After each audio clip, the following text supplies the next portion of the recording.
Hello everyone, I just want to give everyone an update on the potential storm for this Friday. We are looking at the GFS. We're going to go right to early Friday morning, late Thursday night. So what you have to pay attention to is you have this piece of energy across the upper Midwest and Great Lakes region. This is the wave that will be producing the snow and changing over to rain most likely for the Mid-Atlantic and Southern New England. That would be Friday into Friday night. And so let's just talk about the setup here. So you have, this is your wave that's going to create the storm. And then up across Canada, southern Canada here, you have an upper level low that will be guiding this wave. So this will either direct the wave further south and out to sea, or it will direct it a little further north and possibly coming up the New England coast. And there's been so much variability from run to run, so it's very hard to say what's going to happen.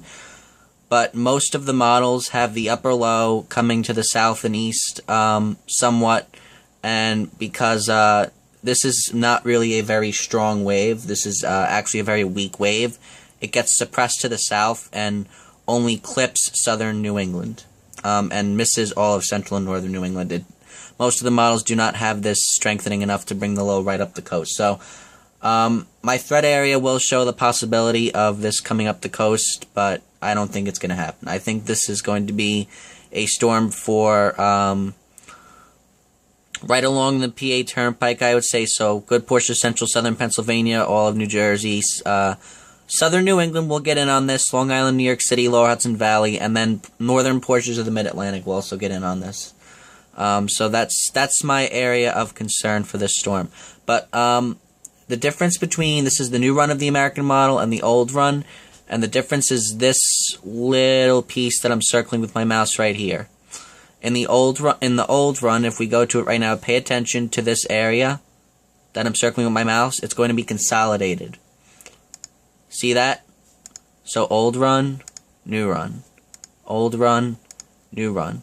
So in the new run, this little piece is connected to our wave here, and that means that in the old run we had a stronger piece of energy that would push further north, and a good portion of New England was going to get in on the snow, but the new runs don't show that. None of the other models are showing that at the moment. So, and the other thing you have to consider is you have this area of high pressure here that could work to also keep this storm to the south. So my initial thought is that this will be a storm that stays farther south. But let's just show you what happens here. So then by Friday afternoon, here's your wave. It's moving off the coast, and this is separated, so it's weaker. Also, your upper low is also stronger in this run of the American model, so there's more ability for this to be pushed south as well. And then the other thing you have to consider is notice how this is a positively tilted trough. So that means the flow out ahead of this is from west to east. So this is getting pushed to the east rather than the northeast.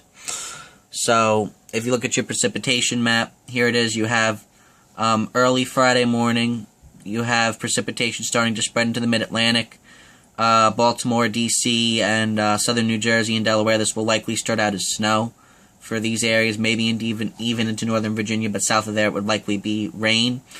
But for these areas, it'll start out late Thursday night as snow, and then as we head throughout the day, that precipitation will spread to the north and east, to cover all of New Jersey, central and eastern Pennsylvania.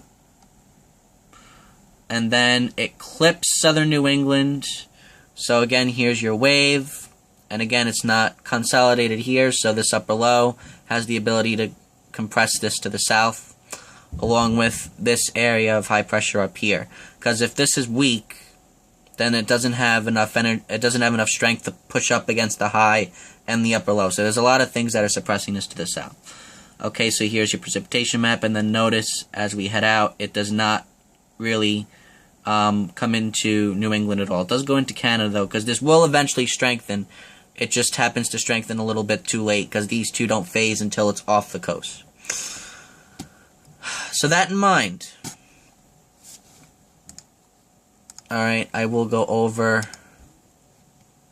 my threat map. I just have to download the PowerPoint. I did my video on the laptop yesterday. It looks a lot better on the desktop.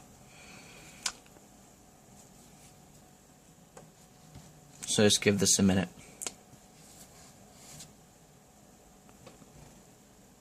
Alright, here we are. Here's the threat map.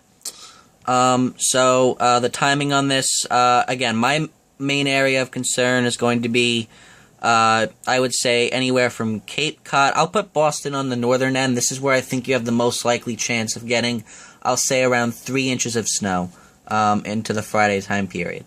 So I'm going to go Boston, right across Rhode Island, a good portion of Connecticut, Lower Hudson Valley, right up to Poughkeepsie. Albany, I think, is a little too far north. We'll go through all of New Jersey, central PA, right along the PA Turnpike, then going back south into northern West Virginia. The mountains, of course, always have a chance of snow.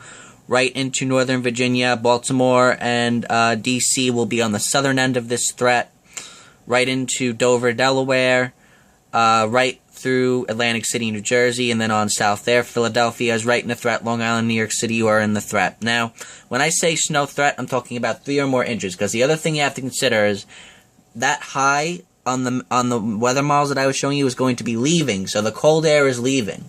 So as this wave starts to come to the north and east, it's going to start drawing warm air northward. So what I'm thinking is that everybody in the area that I just outlined will start out as snow, but will go over to rain in this area, in this first zone here.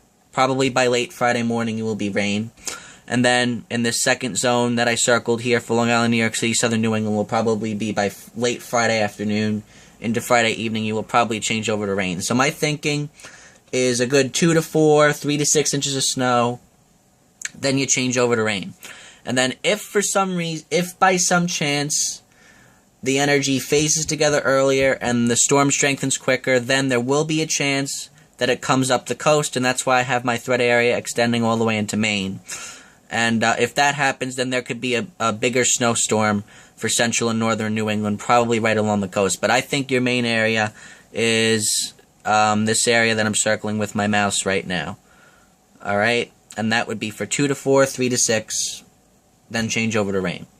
And if this does strengthen quicker, then, cold air will be locked in more because an intensifying storm generates its own cold air, and there could be more snow that way. But right now, it looks to be no more than 6 inches anywhere, I don't think. Okay, so that's the update. This is going to be a very interesting storm to watch. We'll continue to have updates throughout the week.